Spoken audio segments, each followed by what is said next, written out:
our goal is to try to provide as much information online as possible. Material that previously was the exclusive purview of traditional journalists is now available to everybody. It is well known nowadays that what happens on Facebook, Twitter, and YouTube has great influence on events as they occur on the ground.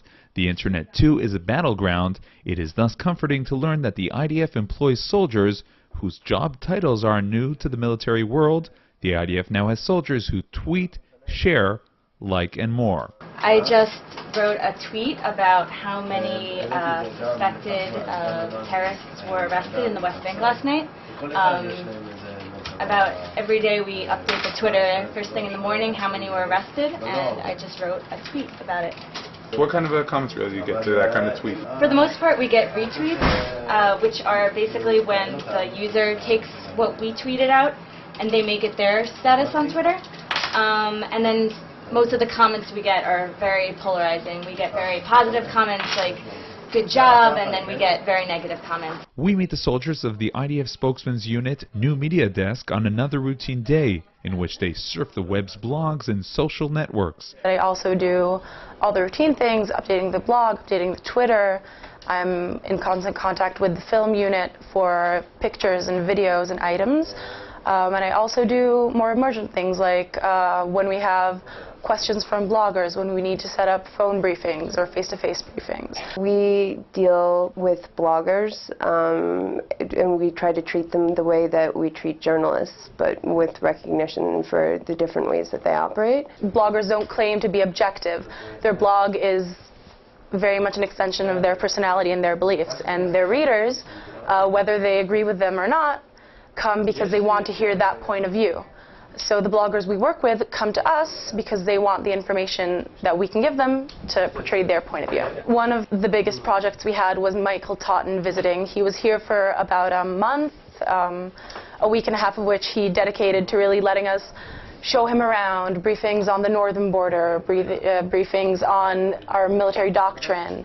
And it was really fascinating to see a blogger come and really get VIP treatment. He got all sorts of briefings. A while later, we have this huge post about how he got a lot of IDF briefings, how much he learned, how much he discovered that he didn't know. The team was founded when two soldiers came up with the initiative to open a YouTube channel during Operation Cast Lead.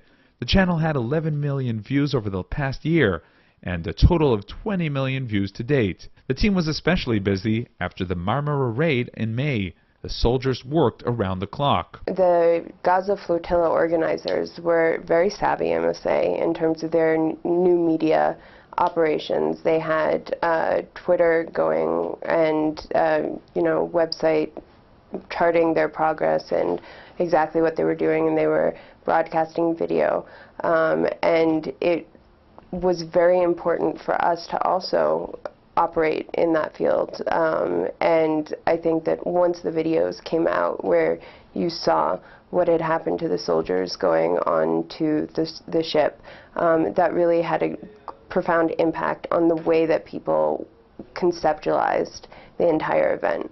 And one of the things that we saw was immediately just millions of hits on those videos, and they became the most watched videos for about 2 to 3 days in the world. The readers' response, or talkbacks, are also an opening for much anti-Israel and anti-Semitic content.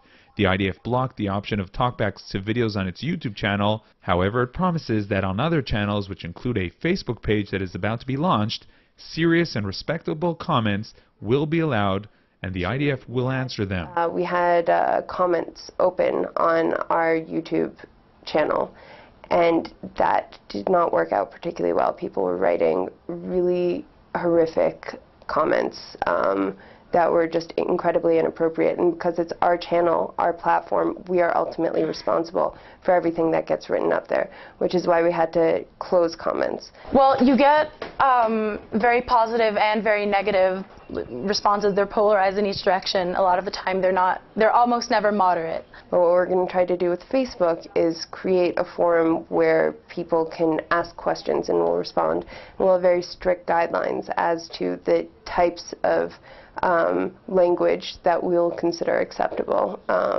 And then we'll try to work accordingly and give people as much information specifically in response to their queries as possible. We don't respond to just overly negative, any reply on YouTube, but if people have questions, even if they are negative, we do our best to answer them as quickly as we can, because that's what we're there for. While some have called this the hacker unit, the New Media Desk members stress that they do not engage in hacking enemy sites.